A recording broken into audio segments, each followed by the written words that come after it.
आज मी डिंकाचे लाडू बनवणार आहे। हे बघा, मी हे खारीक घेतलेले आहे, याला छान मस्त बारीक केलेले आहे, याच्या बिया काढल्या आणि उन्हाला मी वाळू घातलेला आहे, कारण की याच्यामध्ये सादळपणा राहतो आणि मिक्सरमधून निघल्या जात नाही, म्हणून मी याला छान मस्त बारीक तुकडे तुकडे केले, दिवसभर उन्हामध्ये ठेवलेला आहे। हे अर्धा किलो खारीक आहे, मी प्रमाण पण सांगते। हे अर्धा किलो खारीक घेतलेले आहे। हे डिंक घेतलेला आहे, हे डिंक एक छटाक घेतलेला आहे मी। एक छटाकच पुरेसा होतो, कारण की याचे फुगे होतात मस्त छान तळल्याच्या नंतर। हे गोडंबी घेतलेली आहे, गोडंबी एक पावाचा प्रमाण आहे, सर्व जिनस मी पाव घेतलेले आहे। हे मी काजू घेतलेले आहे, काजू पण एक पाव घेतलेले आहे आणि हे उमरावती साखर घेतलेली आहे। मी हे साखर एक पाव आणलेली आहे, प्रमाणानुसार मी टाकते। एक पाव लागतेच, एवढं प्रमाण असल्यामुळं थोडं गोड पण असले पाहिजे लाडू, म्हणून मी एक पाव उमरावती साखर आणलेले आहे। हे बदाम आहेत, बदाम पण मी पावभरच घेतलेले आहे आणि हे खोबरं पण मी एक पावच आणलेलं आहे। आता मी सारे जिनस भाजणार नाही, डायरेक्ट मिक्सरमधून काढते आणि नंतर मी त्याचं कूट केल्याच्या नंतर तुपामध्ये भाजून घेणार आहे। आता मी पूर्ण मिक्सरमधून काढून घेते। हे बघा, मी तेल ठेवलेलं आहे, मी तुपातनी डिंक भाजणार नाही, फक्त डिंकच मी तेलामध्ये भाजणार आहे। तेल छान मस्त गरम होऊ दिलेलं आहे। मी आता त्याच्यामध्ये तेलामध्ये डिंक टाकते। गरम झाला का तेल गरम झालेलं आहे। आता छान मस्त मी हे डिंक तळून घेते, थोडा थोडा टाकायचा आणि असं परतवत राहायचं, याचे छान मस्त फुगे होतात। याला असं खालवर करत राहायचं। गॅस एकदमच मी फुल नाही ठेवला, थोडा कमीच आचेवर ठेवलेला आहे। बघा, हे किती छान तुकडे छोटे छोटेच होते, आता छान मस्त मोठमोठाले झालेले आहे। बघा, हिवाळ्यामध्ये डिंकाचे लाडू खायला पाहिजे, म्हणून मी डिंकाचे लाडू करत आहे।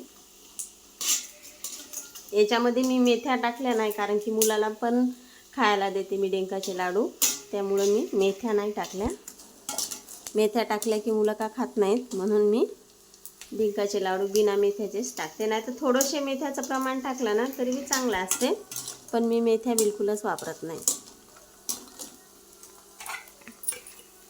आता मी छान तळलेले आहे हे, आता हे असं काढून घेते।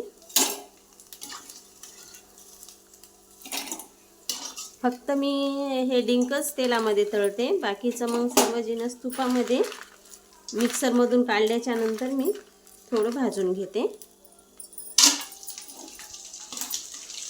ते जिनस पूर्ण आपण असे भाजले नाही तर टिकाऊपणा राहत नाही, असे किती दिवस डिंकाचे लाडू टिकतात, म्हणून मिक्सरमधून काढलं की ना थोडे जिनस छान मस्त तुपामध्ये भाजले ना त्याची टेस्ट पण येते आणि बरेच काळ टिकतात सुद्धा ते। नाहीतर जास्त 1-2 महिना झाला ना तर ते डिंकाच्या लाडूला जाळे पडण्याची शक्यता राहते, म्हणून कधी बी ना ते मिक्सरमधून काढल्याच्या नंतर ते जिनस पूर्ण भाजायचे छान तुपामध्ये, आणि किती दिवस टिकते। हे बघा, आता हे मी पूर्ण जिनस हे मिक्सरमधून काढलेले आहे। हे बघा, हे डिंक आहे, याला छान मस्त मी मिक्सरमधून बारीक केलेलं आहे। याला छान तेलामध्ये तळलं होतं, तळल्याच्या नंतर छान मस्त बारीक केलेलं आहे।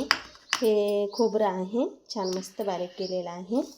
आणि हे गोडंबी पण अशा प्रकारची गोडंबी टाकायचीच, कारण की गोडंबी डोळ्यासाठी चांगली असते, म्हणून गोडंबी अशी का खात नाहीत मुलं, त्यामुळं गोडंबी कधी बी टाकायची। हे बदामचा किस आहे आणि हे खारीकचा किस आहे आणि हे काजूचा केस आहे। बघा, हे आता याला मी एकत्र करते, अशा पद्धतीनं पूर्ण एकजीवपणा करते आणि याला मी कढई ठेवलेली आहे गॅसवर कढई ठेवून त्याच्यामध्ये तूप टाकते आणि त्याला मी थोडं कमी आचेवर छान मस्त भाजून घेते। हे बघा, आता याला मी छान मस्त मिक्स केलेलं आहे सर्व जिनस। आता याला मी छान तुपामध्ये भाजून घेते।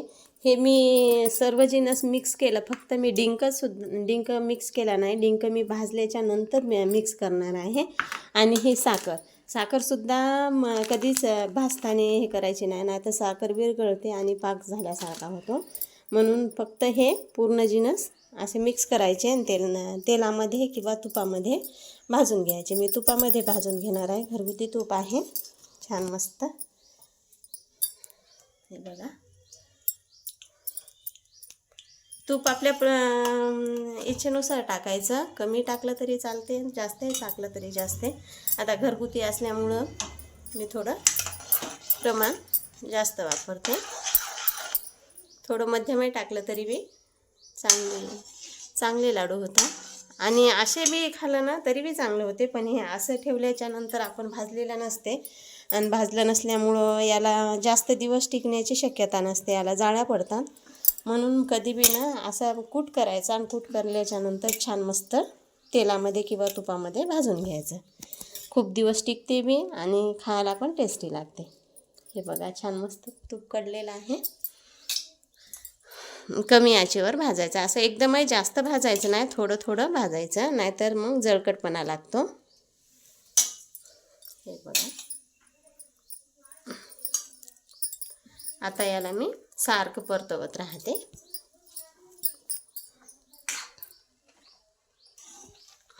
या पद्धतीने छान मस्त परतवून घेते याला छान मस्त. खालवर करतच राहायचं, याला असं जास्त जळू द्यायचं नाही. तूप जास्त टाकलेलं आहे, अजून बसते म्हणून अजून प्रमाण टाकणार आहे. हे बघा, छान मस्त. आपण रव्याचा लाडू रवा कसा भाजतो लाडूचा, तसंच भाजायचं. त्याला छान मस्त परतवत राहायचं, पकडच्या साहाय्यानं धरायचं आणि याला असंच भाजून घ्यायचं. हे बघा, आता छान मस्त याला भाजून घेतलेलं आहे. छान मस्त हे झालेलं आहे, याचा मस्त सुगंध सुटलेला आहे. याला कमी आचेवरच छान मस्त भाजायचं, परतवतच राहायचं. नाहीतर थोडं बी आपण फुल गॅसवर ठेवलं आणि जास्त काय भाजलं ना ते जळकटपणा लागतो. म्हणून मी गॅस बंद करत आहे आणि लगेच आता हे काढून घेते याच्यामध्ये. हे एक पहिलं भाजून घेतलेलं आहे, ही दुसरी कढई आहे. छान मस्त आता याला मी पूर्ण आता याला थंड होऊ देते. आताच याला मी काही साखर टाकणार नाही, ते पिठी साखर घेतलेली अमरावती. आता याला मी पूर्ण थंड होऊ देते आणि थंड झाल्याच्या नंतर मी त्याच्यामध्ये हे साखर टाकणार आहे. आता डिंक पण मी अजून टाकला नाही, याला थंडच होऊ देते पूर्ण. आणि थंड झाल्याच्या नंतर डिंक मिक्स करते, डिंक मिक्स करल्याच्या नंतर साखर मिक्स करते आणि मग लाडू बांधते. जर असंच गरम गरममध्ये जर हे साखर टाकली ना तर पूर्ण त्याचा पाक होते आणि लाडू का बांधण्यालायक राहत नाही. म्हणून कधी बी याला पूर्ण थंड होऊ द्यायचं आणि थंड झाल्याच्या नंतर त्याच्यामध्ये साखर टाकायची. आता मी 15 ते 20 मिनिट याला थंड होण्यासाठी ठेवून देते. हे बघा, आता छान मस्त याला मी थंड केलेलं आहे. एकदमच गार झालेलं नाही, थोडंसं म्हणजे गरमपणा आहे याच्यामध्ये. आता याच्यामध्ये मी हे डिंक आहे, हे डिंक टाकणार आहे. याला छान मस्त एक जीवपणा करते या डिंक टाकून. आणि लगेच मी साखरसुद्धा टाकणार आहे. एकदम गरम गरम याच्यामध्ये मी साखर टाकली नव्हती, याला थंड केलं. थंड करल्याच्या नंतर आता मी त्याच्यामध्ये साखर टाकत आहे. साखर आपल्या अंदाजानुसार टाकायची, थोडी कमी किंवा जास्त. पण जर एक पावाचं प्रमाण असलं ना तर 1 पाव साखर टाकायची, छान होते मस्त प्रमाण. आता मी पूर्ण हे साखर टाकून देते आणि याला पूर्ण खालवर करते आणि लगेच याचे लाडू बांधायला सुरुवात करते. एकदमच गार बी होऊ द्यायचं नाही, थोडं थोडं गरम राहिलं पाहिजे, म्हणजे साखर छान एक जीवपणा येते साखरेला.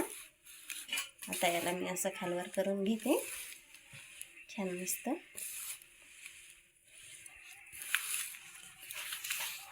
हे बघा, आणि लगेच लाडू बांधायला सुरुवात करते. याला पूर्ण दोन्ही हाताने मी आता असं एक जीवपणा पूर्ण असं हे करून घेते. साखरचे खडे खडे आहेत याला आता छान मस्त असे, थोडा वेळ लागते याला. मी असं एक जीवपणा करून घेते आणि लाडू बनवते. हे बघा छान मस्त याला मी एकजीवपणा केलेला आहे. आता याचे मी छान लाडू बांधते. हे बघा याच्यामध्ये साखर पण पूर्ण एकजीव झालेली आहे आणि डिंक पण छान मस्त एकजीवपणा झालेला आहे. आता याला मी छान मस्त असे आपल्या पद्धतीनं जसे बनवता येईल तसे छान लाडू बनवायचे. जास्त मोठे नाही बनवायचे, जास्त मोठे लहान बी नाही बनवायचे, मध्यम प्रकारचे मस्त बारीक बारीक गोल गोल लाडू बनवायचे. हे बघा हे अशा पद्धतीने मी पूर्ण लाडू आता बांधून घेते. मध्यम मध्यम, जास्त मोठा बी नाही जास्त लहान पण नाही. रव्याचे लाडू कसे बांधतात तशाच पद्धतीने मस्त हे बांधून घ्यायचे. हे बघा किती छान मस्त व्हायले. आता या पद्धतीने मी असे 2 झालेले आहे. आता या पद्धतीनेच मी पूर्ण लाडू बांधून घेते. हे बघा हे किती छान मस्त बनलेले आहेत लाडू. बघा मी आता तुम्हाला एक फोडून दाखवते. हे बघा किती छान मस्त. हे बघा हे एकदम खुसखुशीत झालेले आहे. हा माझा व्हिडिओ आवडला असेल तर लाईक करा, शेअर करा, सबस्क्राईब करा आणि बेल आयकॉनचं बटन प्रेस करायला विसरू नका. धन्यवाद.